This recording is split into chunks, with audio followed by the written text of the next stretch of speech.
Welcome everybody. I'm Dave Robertson. I'm the head of College of Science and Engineering here in Edinburgh. Welcome for, this is one of the first ones I've done actually in person after COVID. So it's great actually to do this in person. I know we have plenty of people also patching in via the internet, but it's good to be doing it again together as a family. And welcome to Vasileios' family, his wife, his son, his father. Welcome to our colleagues from Heriot Watt. Thanks for the ref, Heriot Watt people. Bristol, Newcastle, also colleagues from within Edinburgh. So we've got quite a variety here. A special thanks to people who've travelled internationally. I know that's still quite difficult to do. I believe Theodoros, you've travelled from Greece, I believe. And I think George has travelled from Bordeaux to be here, if I am correct, the ex-PhD supervisor. So it's a bit of a gathering. Just a quick potted history, probably most of you know already, but Vasileios began his scientific career in physics in Thessaloniki, studied for a PhD in polymer science in Groningen in the Netherlands, and then he won a Marie Curie postdoctoral fellowship on tribology, the movement of surfaces, at the Collège de France in Paris. And he joined us in Edinburgh as a lecturer in 2000, got his personal chair in soft materials and surfaces in 2016. So it's taken we were chatting, taking a little bit of time to get the inaugural lecture going. We gestated it for a long while. We had COVID and all of the rest, but now here we are. And he's now going to talk to us about adhesion and friction, I believe, which are concepts that are familiar to me socially as a head of college, but not scientifically. So I'll learn quite a lot from this lecture. I'll keep this short. Without further ado, Vasileios. Many thanks. And many thanks to all the people that they have come, especially to the people that have come from abroad or from far away. So the title of my talk is Tacky, and it will be a tacky talk. And there will be a lot of stickiness and a lot of slippage. So let's start. This is the summary. I will start with a brief introduction and a short historical perspective of the subjects of adhesion and friction. I will revisit the subject of nanotechnology, and I will try to persuade you that there is some links between mechanical engineering and chemistry. I will give examples of adhesion and friction at the nanoscale. Then I will move to a little bit larger scale and also towards application of adhesion and friction that they have to do with rubbers, composites, and biomedical microbubbles. If I have time, I will touch upon instrumentation and materials characterization as well. So let's start.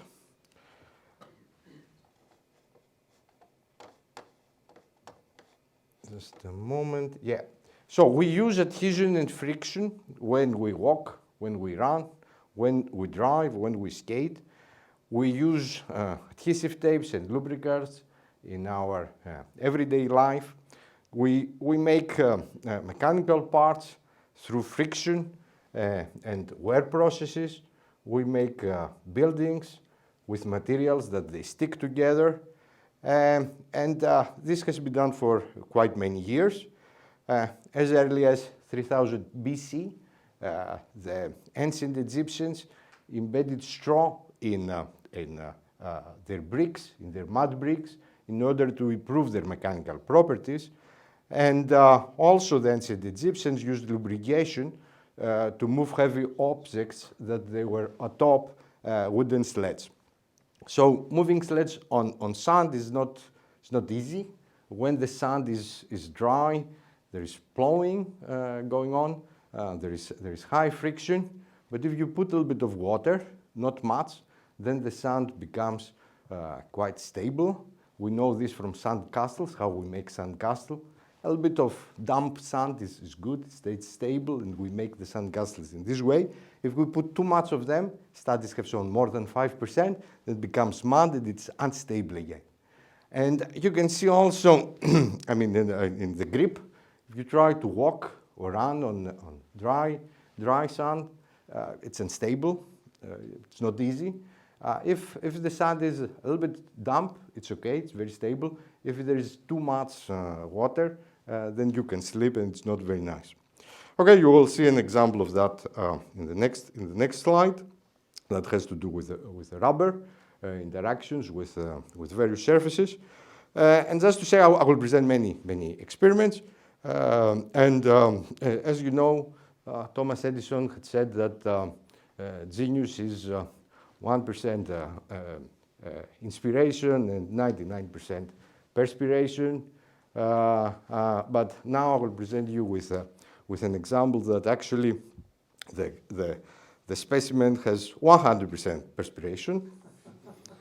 And this is, I told you that it will be a tacky talk.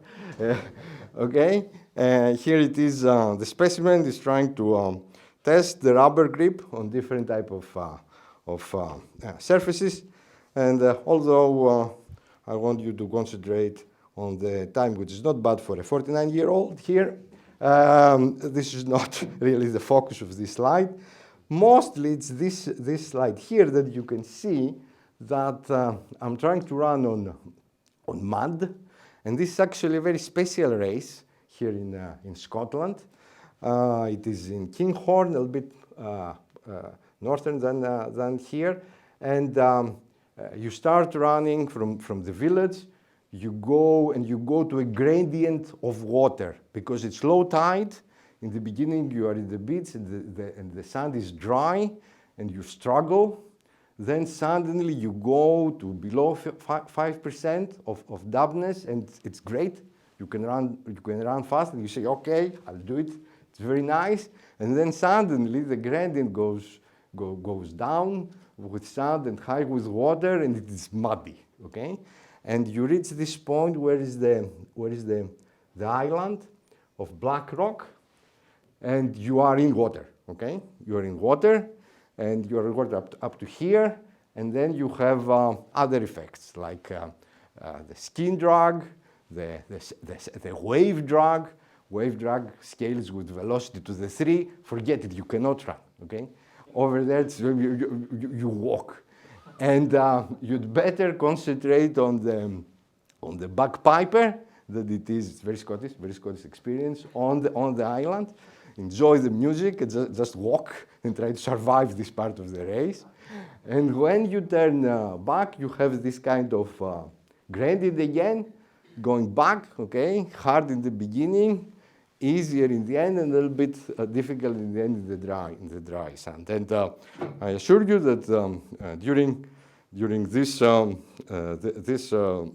this race, I was not thinking at all of the free beer in the end, full Scottish experience, but on the ancient Egyptians and their ingenuity to use water in order to decrease the friction and make the sand stable. But in experiments, you have to have reproducibility. So in 2 days from now, I will be there, hopefully, and we will have also some other specimens doing the same kind of thing. They're over there, you know, the usual aspects, Aristides and Adonis, okay? Think of the ancient Egyptians, guys, okay? Not anything else. So let's go to a little bit more serious issues of a sister type of topic to friction adhesion, which is a very important subject of contact mechanics. And as you have seen in some examples that I presented in the beginning, there is adhesion. When you engineer the system to have adhesion, you will have adhesion in mud, when you have a liquid that's going to set, when you have a glue, when you have adhesive, there is adhesion. So there is no question that adhesion exists. But the crucial question is that actually it was not very clear for almost a century. When you have two surfaces, okay, simple surfaces, engineering surfaces or whatever, and you bring them together, okay, the way that is there adhesion between them? And strangely enough, for about 100 years, the answer to this question was no, okay? And there was a scientist, I don't know if he had become professor then, but I think then afterwards he became professor of engineering at the University of Cambridge, called Ken Johnson, who wrote in 1958 a small paper where he claimed that, when you have two elastic spheres, they are pressed together. Two elastic spheres is a little bit of a model of two asperities that touch each other as real surfaces are quite rough. If they are in contact, the contact area, the radius of the contact area, cannot be larger than what is given in Hertz theory. So actually, what he was saying that there is no adhesion. Okay, this is his. Yeah. And if you know the history, Johnson was to become one of the fathers of adhesion, of the big figures of adhesion. So how did this come about? It's an interesting story described in this very nice paper published in Proceedings of MAK, Mechanical Engineering Science. It shows how interdisciplinary is this subject. So David Tabor, people that they know the subject, another big figure of tribology of the subject, obtained a contract. David Tabor is a physicist, okay, was a physicist, okay. It is, I think, Cavendish lab, surface physics. Obtained a contract from a company to investigate the causes of squealing in windscreen wipers. And in the best traditions of PIs, he had a research student, Alan Roberts, okay, who addressed the problem by creating a simpler setup of a contact of a rubber ball with a flat glass sheet. And this is a very general way of doing things. Perhaps I would say in the physics way. An engineering problem comes and you simplify it, you create a system and setup that creates the salient subjects of the object, and you try to figure out what's going on that could help actually the company. So Roberts found that actually there is adhesion, that when the normal load was removed, the rubber remained adhered to the glass with a well-defined radius of contact. What is interesting is that Ken Johnson introduced Tabor introduced Roberts to Ken Johnson, saying that I have a research student here who doesn't believe in Hertz. Another relation, the maverick is the student, not me. The guy that is disputing the scientific dogma of the time is the student. So Ken very humbly went back to his paper that he said the wrong thing. It reduced the surface energy term, and then the theory of JKR, as it is called, was landmark paper, was created in 1971. So from 1882, if I remember correctly the date, to 1971, people thought that there was no adhesion between the contacts, which is pretty amazing, pretty amazing. And here is the paper. Now you can see now it's schematic drawing. There is adhesion. There is some kind of bridging between the two surfaces. One might be the glass, the other is the rubber, and there is the contact. And here are images of that paper. Here is the y-axis. Here is the contact area, the diameter of the contact area. Here is the load. When the load is negative, you have adhesion, and you can see the Hertz theory. At zero load, there is zero contact area. But the experiment shows that there is adhesion, zero load, and just the adhesion that's coming because of the material, because of the surface energy, and you have a finite contact area. And you can see these are the experimental results, and here is the modified theory of JKR modified to Hertz that explains these results. And of course, the subject exploded, many citations of this paper. And JKR is one of the theories of quantum mechanics that shows adhesion. It's not the unique theory. There is other theories like the DMT model. The JKR model has adhesion only in the contact area. The DMT model has adhesion mainly outside the contact area. So actually a little bit contradicting each other. And there was at some point historically where there was a bit of conflict. But in the end, Tabor and Moses showed that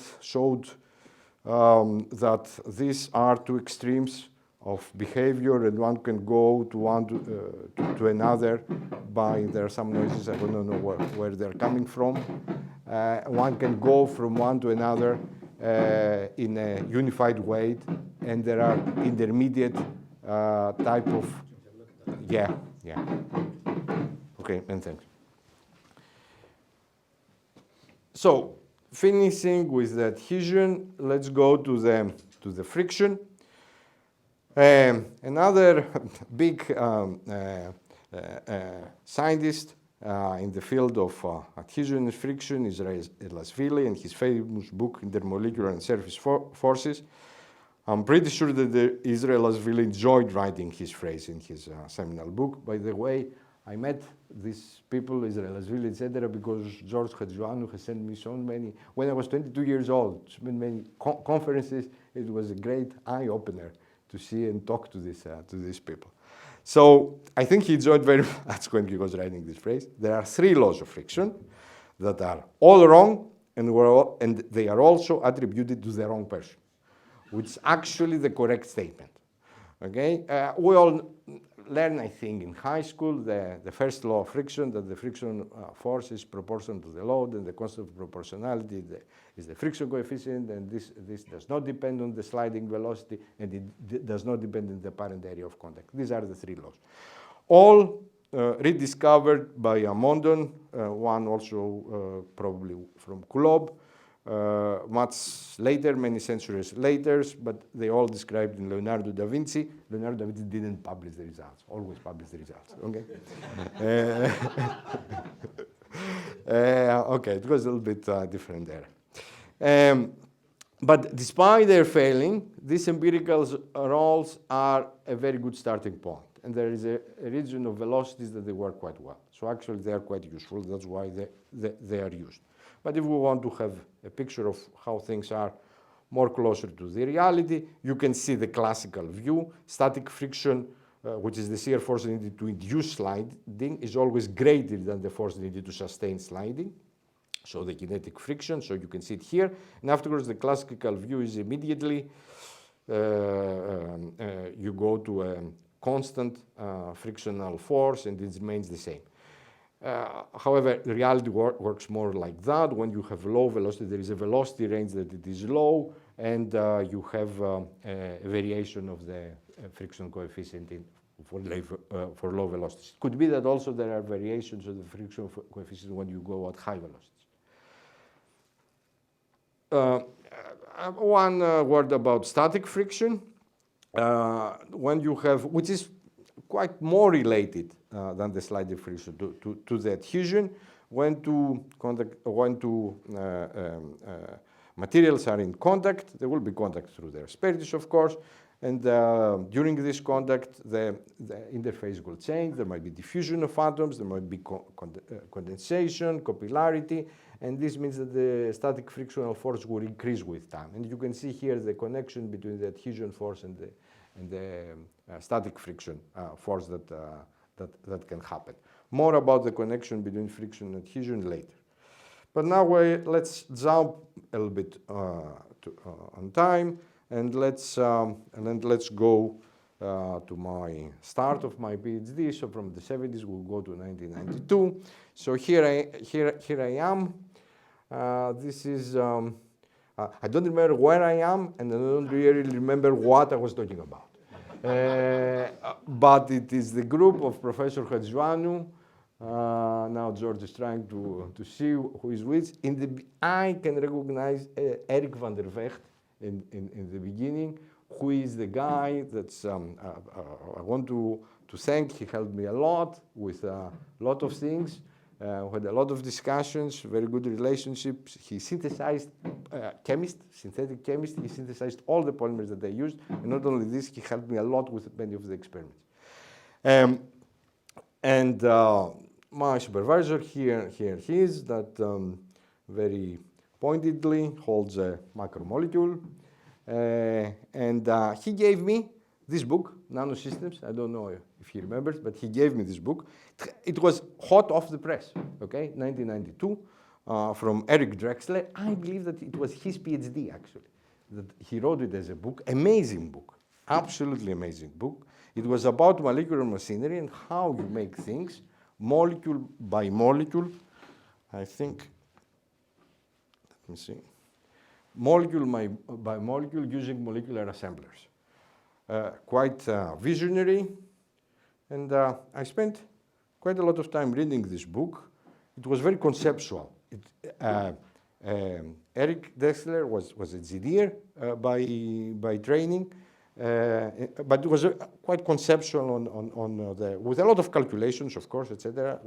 So that this is in principle possible. These things are in principle possible. He had a very nice appendix, and he was talking about connections, the philosophy of science and engineering, epistemological issues, and some experts are of interest to me.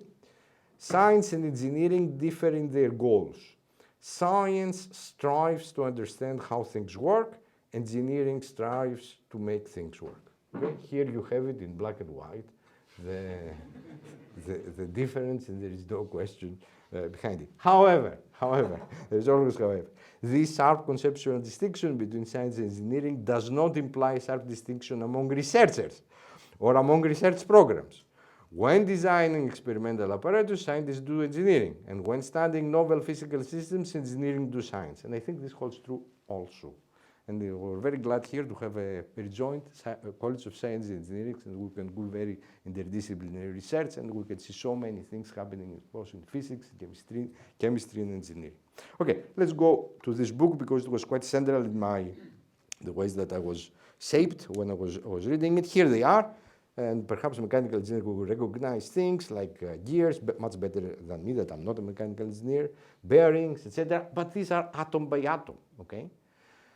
And if you make these things, you can make other molecular assemblers, and the other molecular assemblers can make other molecular assemblers, and these molecular assemblers can make whatever you like. This was the thesis. How do you make the first molecular assembler? Perhaps using the AFM-STM, and probably that's why George gave me this book, because I was working with AFM-STM. How do you make it? I mean, AFM, as we will see, it's based on tips, and that you bring into the surfaces, but on the tip you can put different things on it. You can put beads, you can put molecules, and you can start manipulate things at the molecular scale. Okay, so perhaps in this way you can make the molecular assembler, which was nice, very good, very visionary. I have to say now, George, it didn't help in my PhD. It was quite conceptual, but I will see how useful it was afterwards. Okay? So, what is of interest is the Drexler-Mohs-Smalley debate. Smalley, Nobel Prize of Chemistry.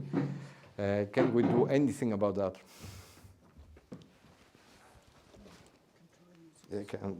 Let's try to change it. Yeah, okay. Let's hope this will work better. So, fascinating debate between Drexler and Smalley on molecular nanotechnology. The question is mechanosynthesis possible? Can we make things that chemistry does in a mechanical way? Drexler was saying yes, because there is no fundamental reason why not. Smalley was saying more or less. It was not very polite, I think, this debate. You are naive, you ignore entropy. It's not possible, and what he uses, fatty fingers and sticky fingers. Things will stick together, and your tools are too wide, too big in order to manipulate things at a very small scale. And when we say about entropy, you have to go at very low temperature to get rid of that in order to make these things. And of course, I mean, if you remember at the time, Eigler, etc., he was building things, but he was going at very low temperature with STM. So Drexler's reply was, but ribosomes are natural molecular machines. And actually Feynman's vision was quite mechanical. Okay, there is plenty of room at the bottom. It was very much mechanical in nature.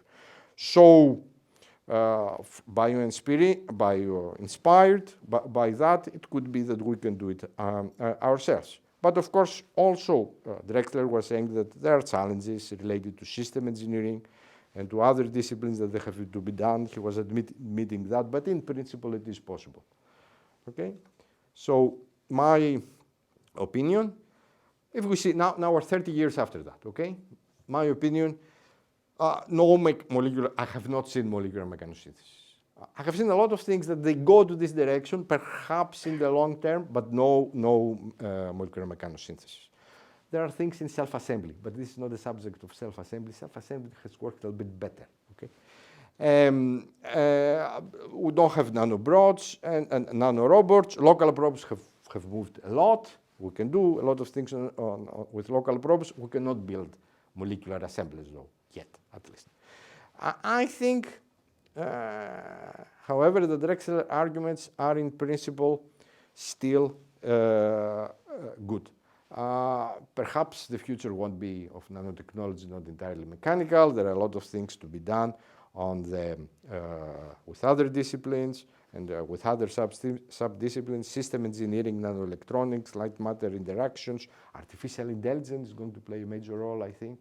But there are, it's like a spring. I mean, there are things that are happening, perhaps not directly related to that, happening here and there. It's like a spring, you store energy with the spring, and sometimes there will be this kind of spring will be released and we can have another breakthrough. But this might take 2 or 3 generations to happen. So many special thanks to Professor Mark Biggs here. With Mark, we taught nanotechnology, we discussed all these kind of things, okay? At that time, almost at that time. And we saw the opportunities and we saw the pitfalls as well. And we even wrote a very small paper, which has been cited back, on engineering education, okay? Very good. And a second book that my supervisor gave me was The Scaling Concepts of Polymer Physics, written by Pierre Gilles de Zen, Nobel Prize in 1991. And it was a fascinating book in a different way as well. Okay? Now here we use dimensional analysis and we use a lot of intuition in order to find scaling relationship, power laws essentially, that give very good glimpses, okay? Very simple way of what's happening on the surface. And this book, but Pierre Gilles de Zen was doing very rigorous things as well, but this was a little bit his toy models. And it turned out that this book and this kind of theories, I love them. I fell in love with this kind of theories, and I worked onto them.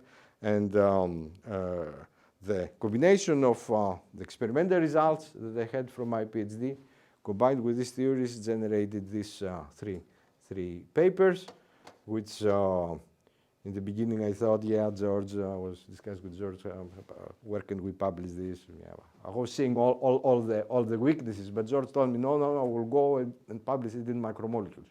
Okay, this is the best journal in the field. We'll get that. And he was right. I mean, all 3 of them were accepted quite easily in Macromolecules. And actually, I think that from citations you can see that actually has been influential in the subject.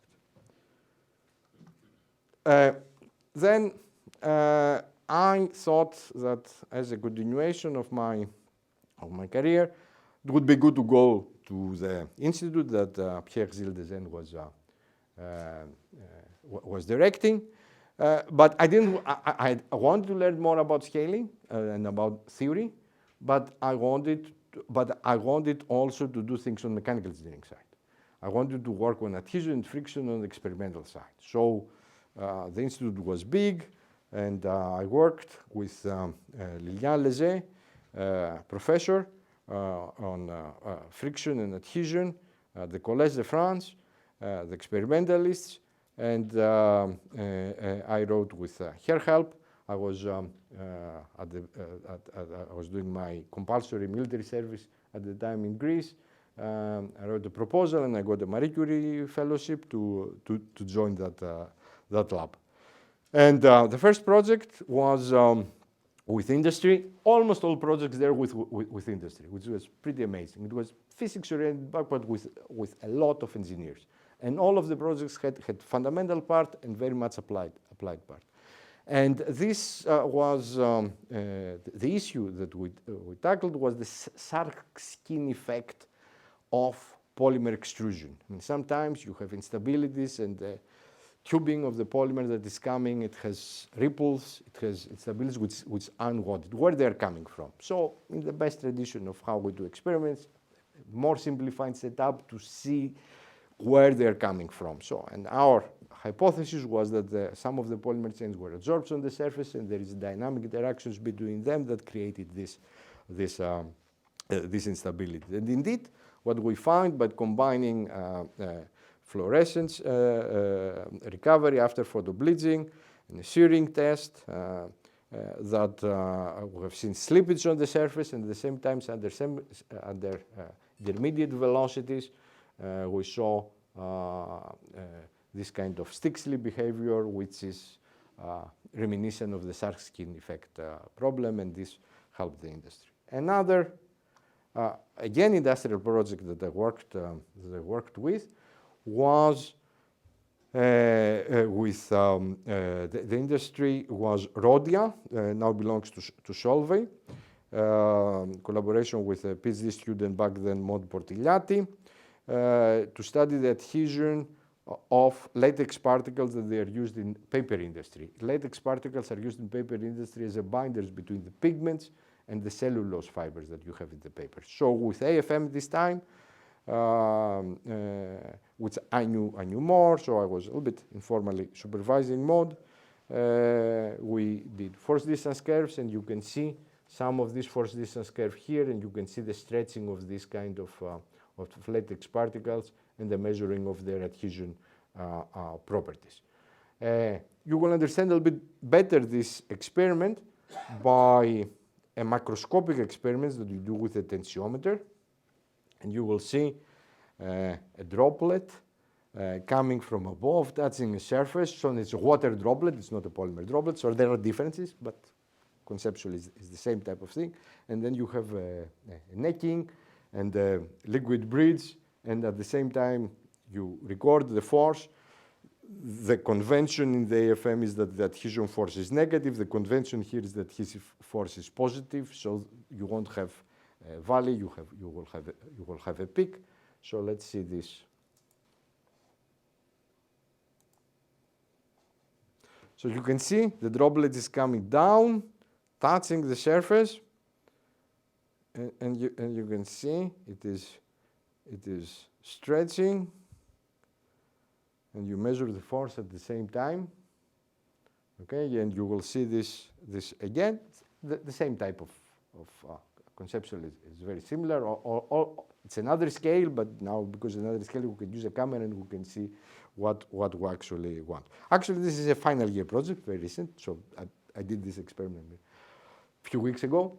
And it is investigating the static friction during the figure ball contact in the water polo. So sports engineering, a final year mechanical engineering students was interested, was playing water polo, and there was an observation by the players there that when in wet conditions they had very good grip, but in dry conditions they didn't have very good grip. So we did some experiments, different scales, in order first to verify that, and second we have some speculation that is coming from the fact that the skin absorbs water, okay, makes it a little bit more viscoelastic, more soft, that generates more adhesion, but also it could be capillary forces, liquid bridging, liquid bridge splitting also. Can be more complicated. More can be done here in this direction for other applications as well. And we verified the perception of the players. And just to mention here, I had some students that they worked on tactile and haptic phenomena, which is very much connected to this. And there is a lot of things that happen. Haptic and haptic and tactile phenomena in skin are very much related to friction and adhesion. So I will jump a little bit forward now to my collaboration with Mervyn Miles. Again, it was when I came here, and I don't know if I will offend other people, but when I came here and AFM people here in the UK, it was Mervyn Miles. So it was very fortunate. I mean, this is the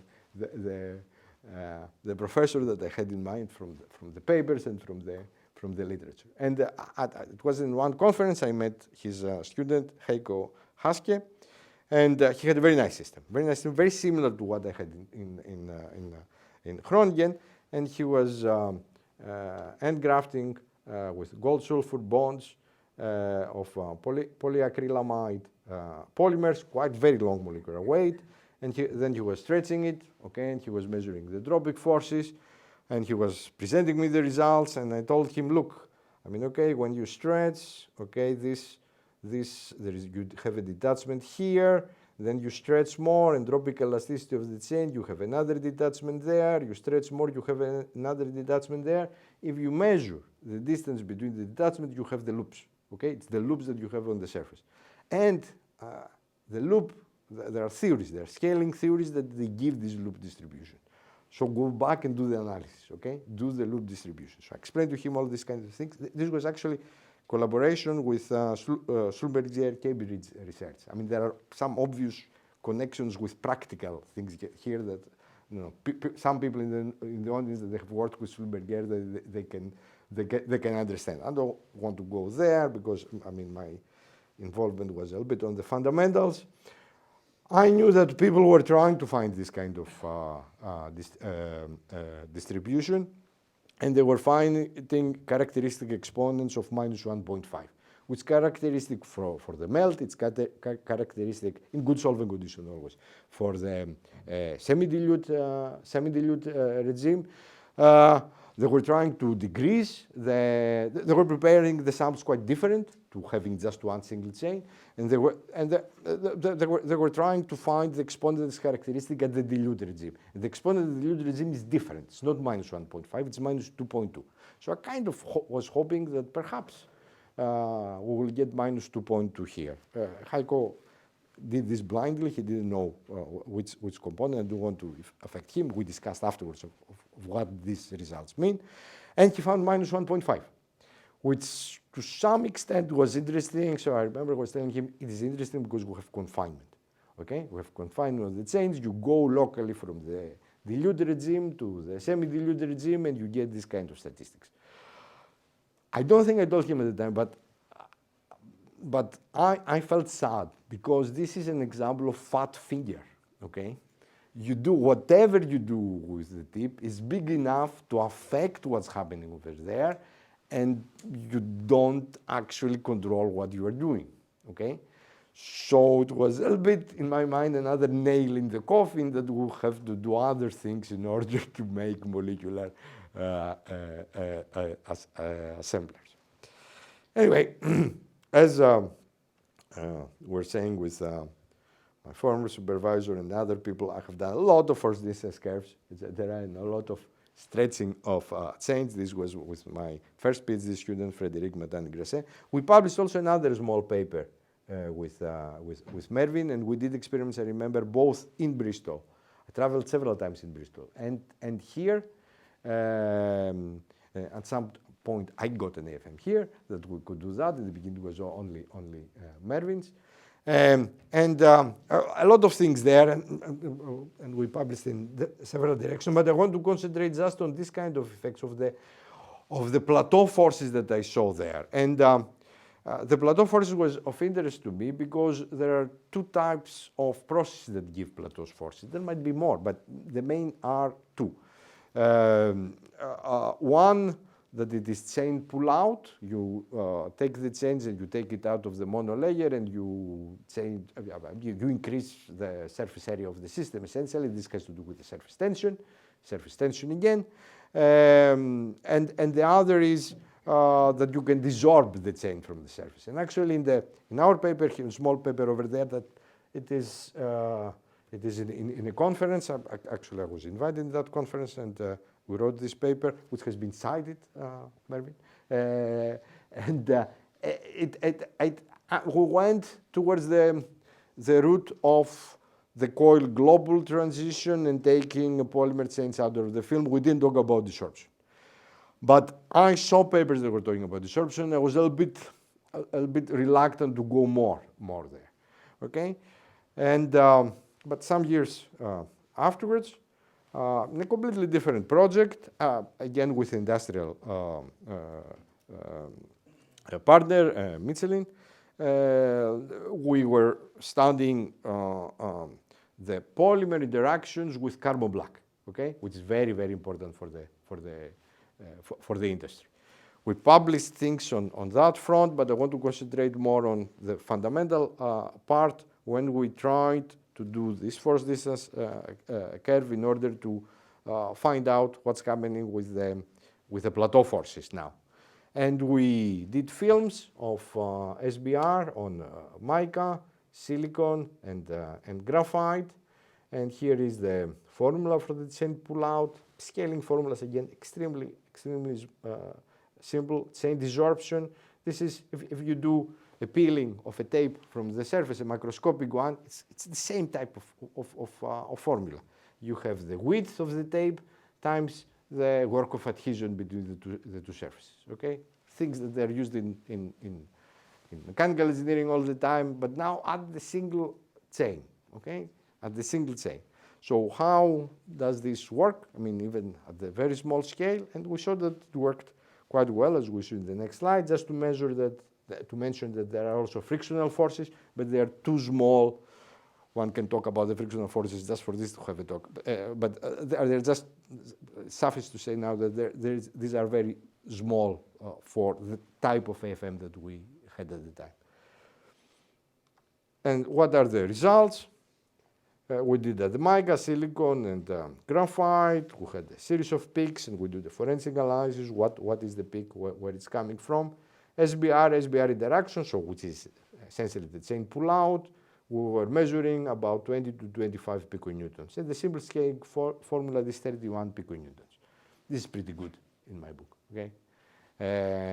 And this has been observed for all the three surfaces. This kind of force shouldn't depend on the substrate. So this is chain pull-out, period, okay? So now we're sure.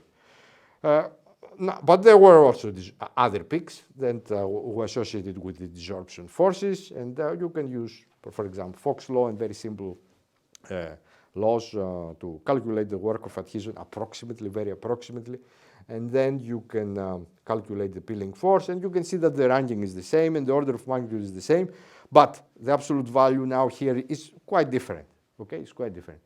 And it's quite different because there is a limit on what you can do here. It's chemistry. It's some other kind of bonds. You can have pi-pi interactions, as we know. I mean, you can have all sorts of things that it's not in the work of adhesion formula. And this was not a surprise for us.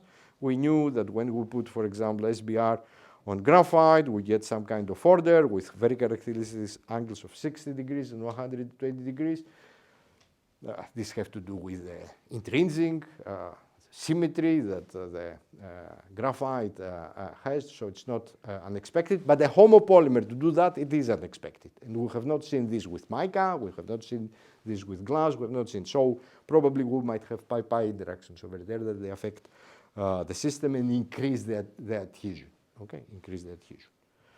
A small comment on connection between friction and adhesion. When you have, I think the exams that I gave you so far, probably I'll try to persuade you on that. When you have adhesion, you measure adhesion by having detachment. And during detachment, there might be a lot of effects. Chain pull-out, chain desorption, in these particular exams that I have used. When you do friction, you have for sure frictional force and monomer friction and all the The literature mentions this, and actually this plays a major role, and experiments have verified this for the friction, okay? But you can see how different are these two processes, okay? The fact that you have separation there, okay, of the two surfaces makes it the comparison and the correspondence not clear. They are quite different effects, okay? There are some times that you can correlate between them, but not all of the time, okay? This is my opinion at least.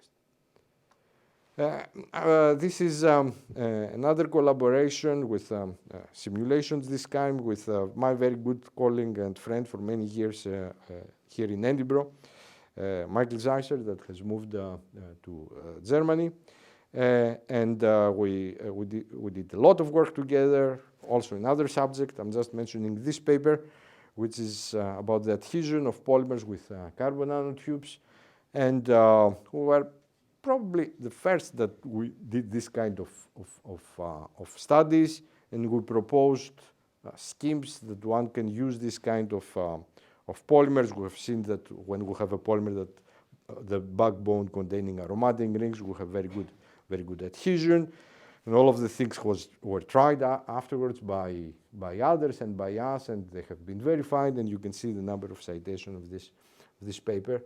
Michael is more a metal oriented person, dislocations. At some point, this was his most cited paper, and I was teasing a lot that not anymore. I checked, not anymore, so he might be glad. Okay, but good for me. We have put carbon nanotubes. If you put in the solutions, they're like stones. They go down. You have to disperse them. So one way of that we propose to solve this problem is to use blockopolymers with amphiphilic character, like surfactants, and you put them in, and then you mix them with polymer. And in one step, you have the dispersion, and you have good interfacial bonding if the other part of the chain that doesn't go to the carbon nanotubes will go to the polymer. It's the zipper effect, okay? And we did this, and we published many papers in this direction. This particular paper, that was the first, 2004, got quite a lot of publicity and citations. What we did, I mean, mechanical properties showed that when we have the carbon nanotubes with the blocopolymer, then we have the superior results, verified also by SEM images, where both the dispersion and also the adherence between the carbon nanotubes and the polymer was high. You can see here that the carbon nanotubes, the small dots here, have been broken and have not been extracted. When we don't use the blocopolymer, they are extracted. So actually, it proves our hypothesis. And going into the field of connecting mechanical engineering with chemistry, a lot of discussions with Chris Hall here. Many thanks, Chris, for coming. And this was some work that we did together with his postdoc of the time, Andrea Hamilton, who is now senior lecturer at Strathclyde. It is their system. They were interested to study the fact that the salt inside porous of stone and generally building materials, they can extract forces, stresses to the stone and destroy them and have damage both for buildings and also for artifacts. So we did AFM studies between, in a similar system. It was not exactly what is the experimental system, but good enough to find why this is happening and ways to remediate what was happening. And this was the paper about using silica spheres and salts, which, if I remember correctly, was potassium sulfate arcanite. Okay, good. So it was a very nice result, and major collaboration with my colleague Jane Blackford on rubber, on ice friction. Jane at the time was very interested on ice and snow, and we had a lot of discussions how we can connect it to rubber. And I was mentioning that perhaps the tyre interest might be interested into that. We didn't start with rubber industry. We started with Ford, Jaguar, Land Rover research that came from Jane, the contact, and they gave us some funding. We built a pin-on-disc tribometer. We use the usual tools, TMA, but a little bit unusual, cryo-ECM, in order to see the surface melting of ice after the test. We made Jane's idea to make frictional maps. The third dimension here is the frictional coefficient, here is the temperature, here is velocity, so we can understand what's going on in the system, and it was quite influential research. We got invitations for conference out of this research, and also a call from Michelin, quite independently, although I had worked with Michelin before, quite independently, they contacted us, and we started even bigger, order of magnitude bigger project with Michelin, studying the friction of rubbers on ice and snow. Fascinating subject, a lot of work.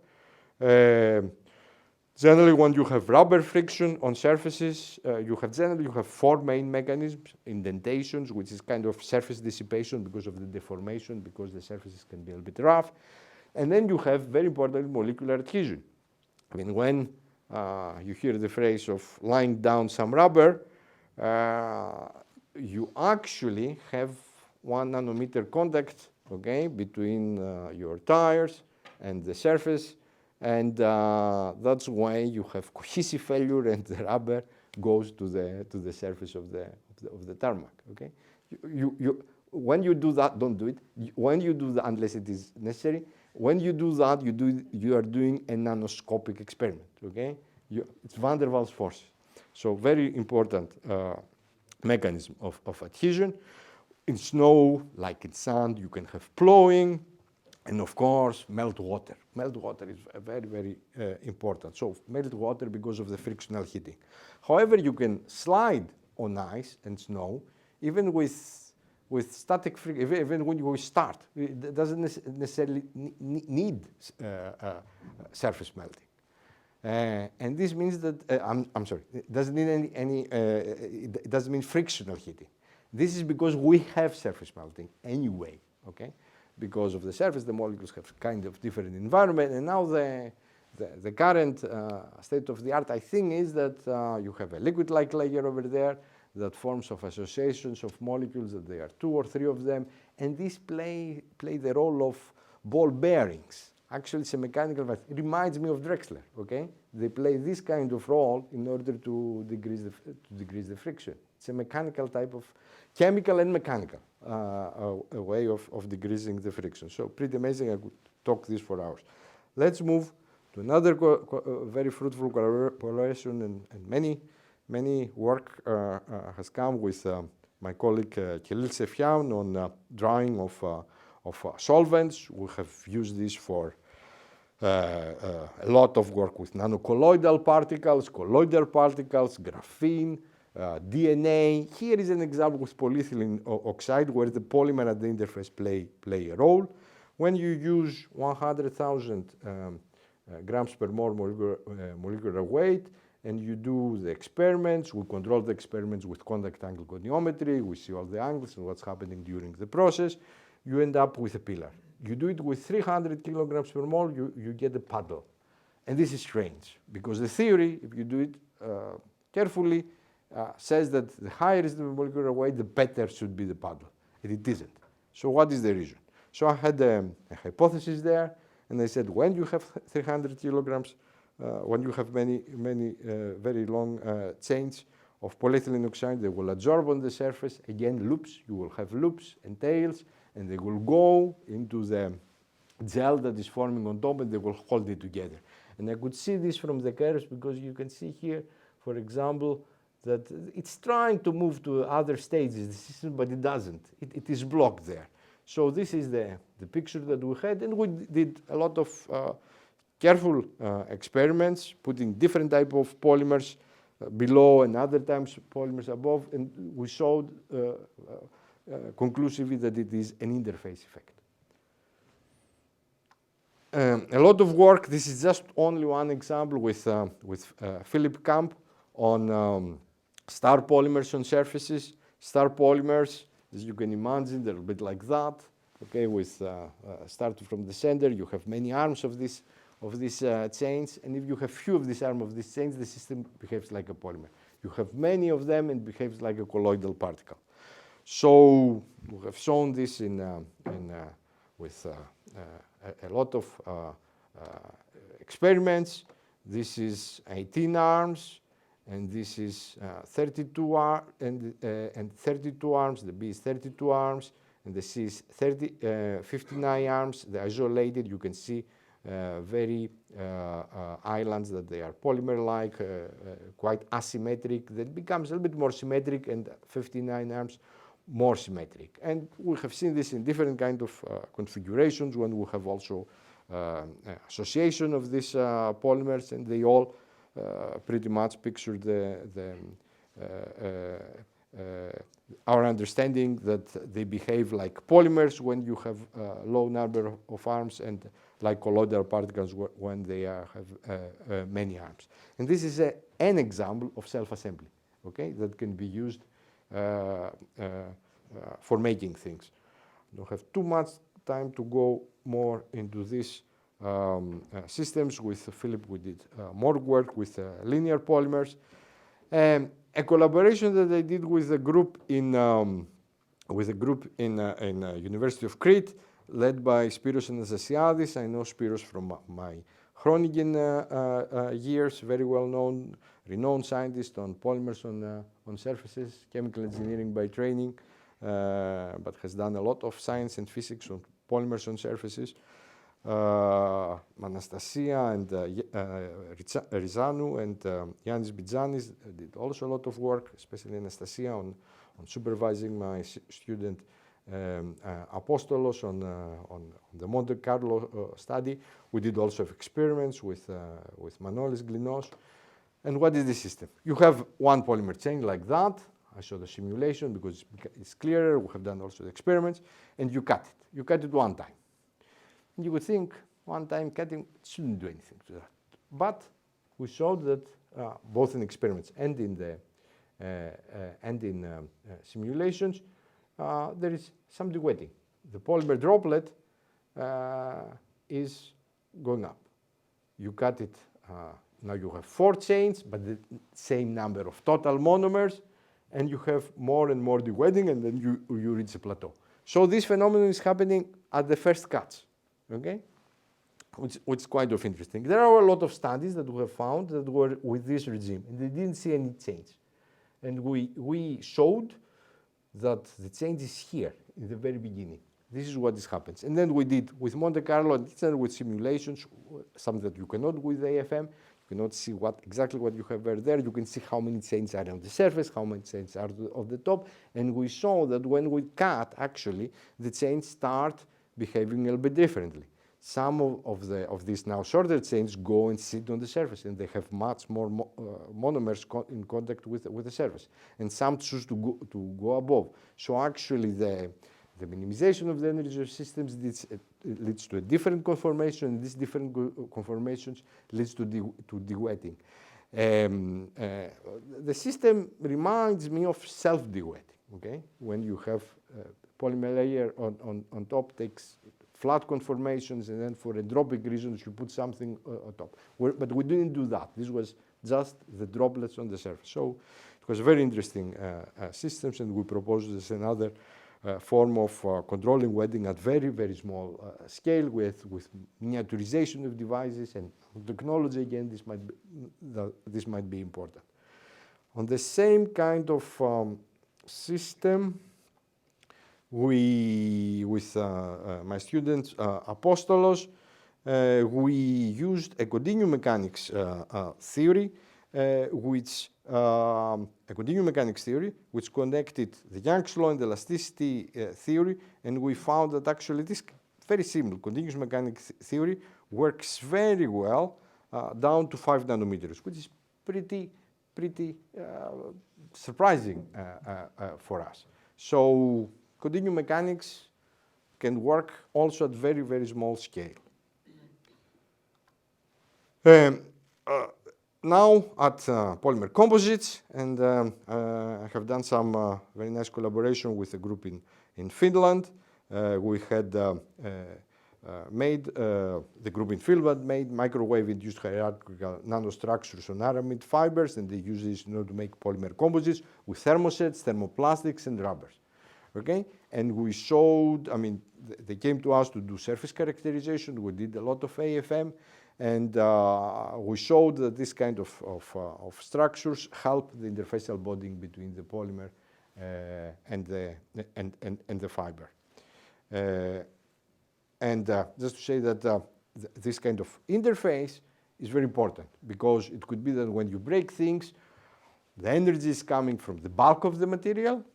Orders of magnitude will come from the bulk of the material, but if you don't have the interface correct, okay, it's the theory of the weakest link. This will fail first, and you won't get the benefit of the bulk. So actually, the interface is very important, and we should avoid delamination. A lot of work with Krohur, very recent, and you can see how many citations it's starting to get, studying the sizing of polymer fibers. Sizing of polymer fibers is a quite secretive operations. We don't know exactly what they are putting and what they do. People see at the roughness with SEM images, but usually with SEM you cannot see the difference in the material properties. Is the roughness of the intrinsic roughness of the fiber that plays a role, or is the roughness because you have put the sizing over there, and the sizing over there won't be completely homogeneously adsorbed, that will give some type of roughness. And also there is correlation between roughness and mechanical properties. You don't know where the roughness comes from. Now the AFM, in this was the studies, AFM is not traditionally used in this kind of studies, but the AFM now, especially our new AFM, can separate between the materials, and with combination with FTIR, we can see a little bit more what's happening over there, and to try to see what is the effect of roughness on the interface bonding.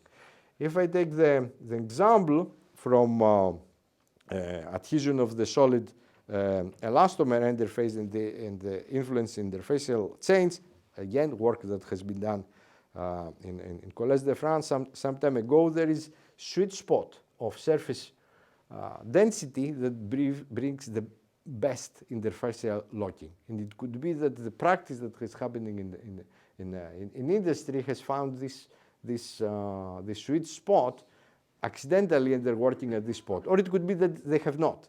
So, I mean, one plan that I have to do in the future is to do a model system on that and to see if this is true or not. Another system that we have worked a lot with, it was Vasileios Boros. When he was here in Edinburgh, they introduced me to this subject. Was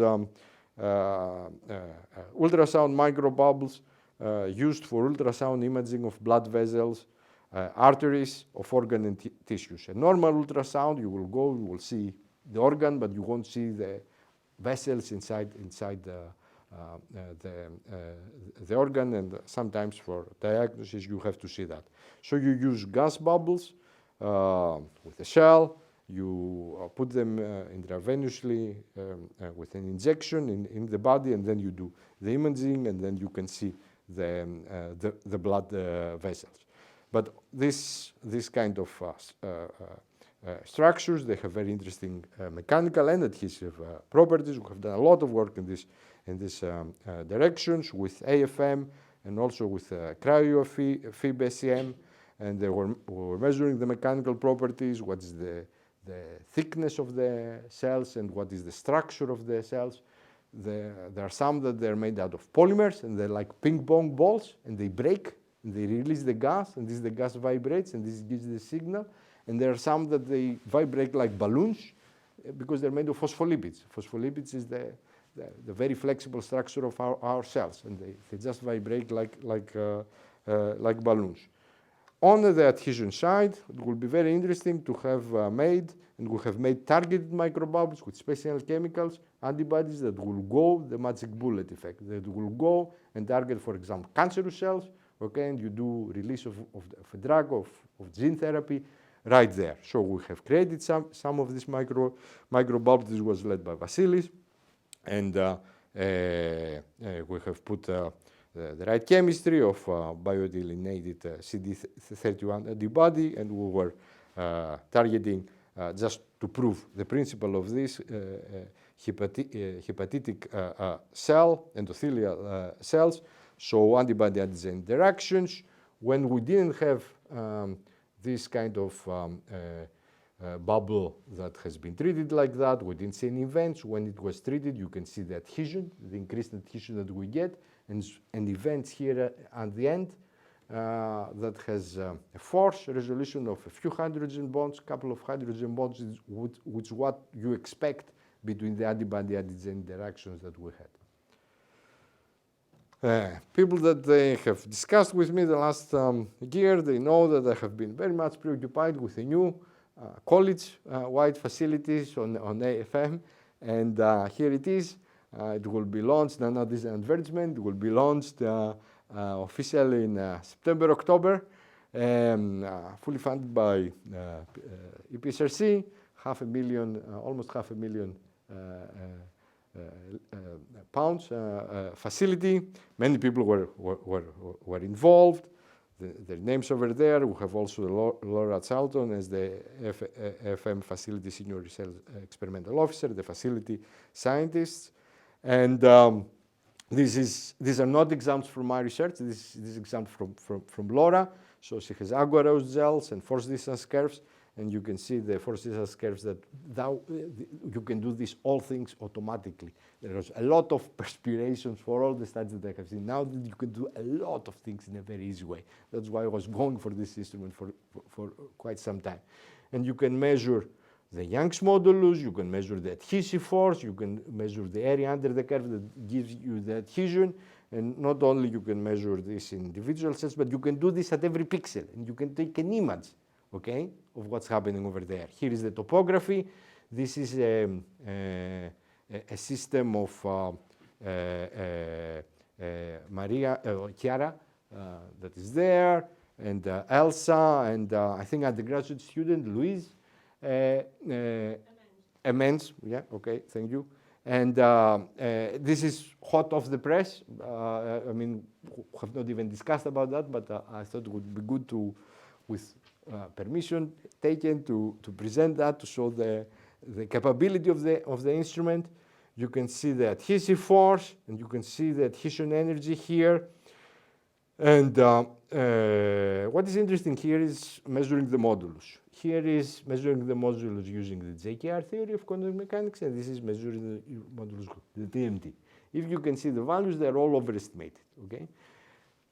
This also, I believe that we can do better, but there are a lot of people in the literature that they publish this, and this is incorrect. You have to know the contact mechanics there, you have to check things properly with the theory, one thing, and you have to know the contact area, which is not a simple thing.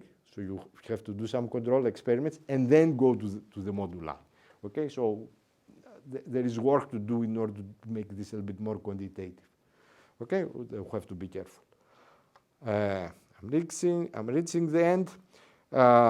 Very important, the physical infrastructure, and I have worked in many projects of the physical infrastructure and the instrumentation. These are some high-impact factor journal papers that depended to some extent on physical infrastructures, on very different systems, either with electrospinning, with Norbert Radacci,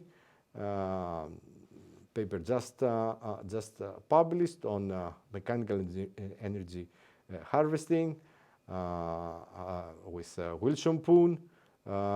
We use the AFM in order to characterize the substrates that he's used for the bacteria that we saw that they behave like living particuloids. And also a lot of collaboration that I had with Rebecca Cheng on layered-like material, especially with dichalcochenides, which are very similar to graphene, but perhaps they have more interesting semiconductor properties for flexible electronics. And I'm finishing with some general conclusions. I hope I have persuaded of the richness and the interesting nature of friction adhesion phenomena. We have seen a lot of interfacial phenomena of chemomechanical nature. The behavior can be very complex at first sight, but with careful experimentation and thinking, we can see the underlying simplicity. We have discussed also nanosystems and the potential of mechanosynthesis and self-assembly, and we have seen in the end new modes of operations and more sophisticated methods that they are coming into the analysis. I'm not going to through all just a glimpse of some current projects and future plans that I have. Quite ambitious, but there are a lot of people involved, and it's always very good to work in groups. Acknowledgements, the funding agents, but also to all my PhD students and the PhD students that I have collaborated with, postgraduates, undergraduates, students, PDRAs, collaborators, colleagues, friends, my family in Greece. My father could come, and my other family that is in Greece, my wife and son. I would like also to acknowledge my late colleagues Enrico Mastropaiolo and Jason Rees, with whom I have interacted a lot and left us so early. They have certainly made a mark on the way, I think, and I would like to acknowledge that. People in Groningen that I have not mentioned, Harry Temprinke, Evangelos Mania, George Malyaras, Doros Theodorou, okay, from Athens, with whom I had a lot of collaboration. Professor Hadjianu knows how many times he has visited us. A leader in simulations of polymers. My former line managers here that helped me a lot, Bill Eason, Nigel Seaton, more recently, a lot of interactions with Alistair Borthwick. All the heads of school, Peter Grant, Andy Murray, Stefano Brandani, Hugh McCann, and Krohur. Okay, I'm sure I've forgotten many people, but I mentioned some. And I will finish with that. It's a Tacky talk after all, yeah, okay. It is a genuine attempt made on purpose to present it here. So with not a lot of success, but all these words were accepted by Waals. Slipped is an archaic work, very conveniently for me of the correct spelling, and you can see the slope, macromolecules. Thank you to everybody, and I hope this was a story that was a little bit interesting for you as it was interesting for me. Many thanks for your attention. I think this was the last slide.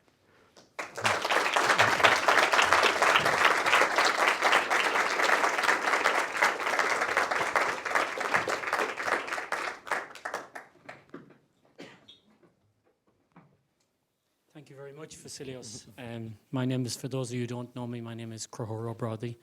I'm the current head of school, and I had an argument, slight argument, disagreement with Vasileios this morning about that second word on his Wordle.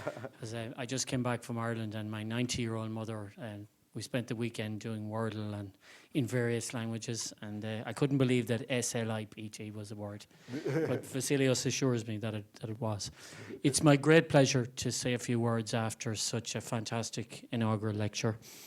And, you know, Vasileios is a wonderful colleague, and he's a great researcher, publishes in fantastic journals. He's an enthusiastic teacher, as you can tell from his presentation today. And he's a dedicated experimentalist. He's also a true leader. So he's shown real leadership in our school in the time that I've been here, which is almost 7 years. And indeed, in 2015, Vasileios was one of the people who convinced me to come to Edinburgh. And I think his lecture showed the practical importance of the real detail involved in interfaces and surfaces. He really presented the fundamentals, and it was also quite technical, for an inaugural lecture, but lots of nice stories too, interspersed within the technical content. And you can see how the students react so well to Vasileios' lectures and the amount of effort and work that he puts into those lectures. Now, of course, Vasileios didn't tell you, but he's not an engineer. He's a polymer physicist, but of course he works with engineers every day.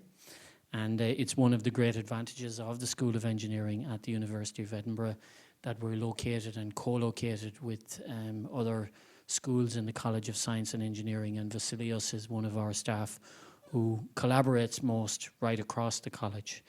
And I was interested in his analysis that engineers nowadays do science and scientists try to make things work. Well, Vasileios certainly makes things work. And I thought that his comments on the limitations and the kind of over-optimism in terms of nano-assemblies were certainly those of an engineer rather than a scientist. One of the interesting features of his lecture as well was the amount of applied work with industry, whether it's rubber on ice, or rubber on rubber, or extrusion, or the use of the development of carbon fibers and nanotubes. These are very, very important materials. And it's interesting that, you know, for a physicist, Vasileios is one of our staff who perhaps does most work with industry. And that's very interesting. Another feature that came out very clearly from his lecture was the fact that he is such a collaborative person. And he pretty much told his story from start to finish in terms of the collaborations which he had. And, you know, he was very generous in his acknowledgement of his colleagues and of his students. He worked with numerical modelers, he worked with people that mastered other experimental techniques, and he learned from them. So that was very clear from his lecture. And, you know, I'm delighted to see Vasileios' family here came from Greece, came from other parts of the UK, and I'm delighted to see Irini here and Marius. Irini, of course, works with the university's EU office. But when we speak about family, there are some, we have to be honest also. So those of you may not know that Vasileios has some secrets. And he recently became a father again. And of course, the child isn't here. I think the child is about 18 months old. And it was quite a difficult labour for the delivery of this child. And there was also quite a messy divorce involved that made the delivery of this child quite difficult. And those of you that know of this know that I'm speaking about his AFM. And you could see the doting father come out when he got to the slides where he discussed the AFM. And of course, the messy divorce at the time was Brexit, the UK leaving the EU, and Vasileios assures me that he was the first person in the university to have to suffer the labour pains of buying such a complicated piece of equipment from the EU under new customs rules, etc. So Vasileios, thank you very much for your lecture. It was fascinating, and just like to give you another round of applause.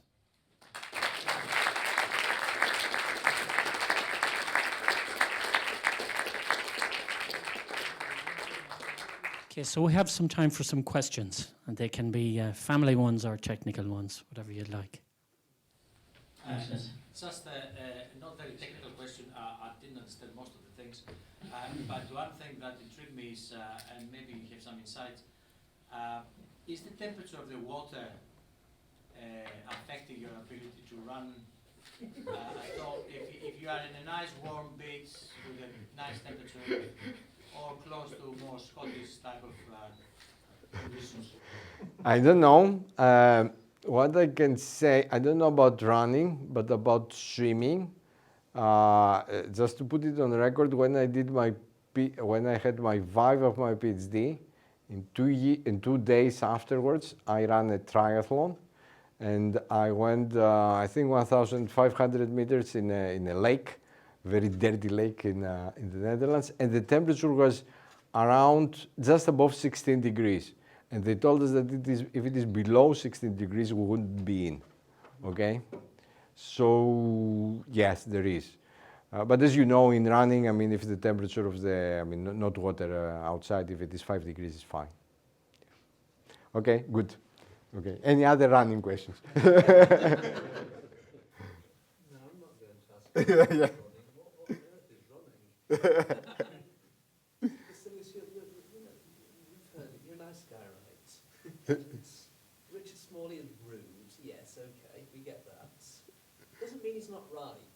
And you did qualify, I mean, whilst acknowledging his point about fat fingers and coming back to it later, you did kind of seem to have a soft spot for Drexler, but really, I mean, do you really think that these nano-assemblers are actually really possible? As I said, yeah, it's a contentious issue. Right now, no. In 10 years, no. In 100 years, I don't know. And but what will happen in 100 years?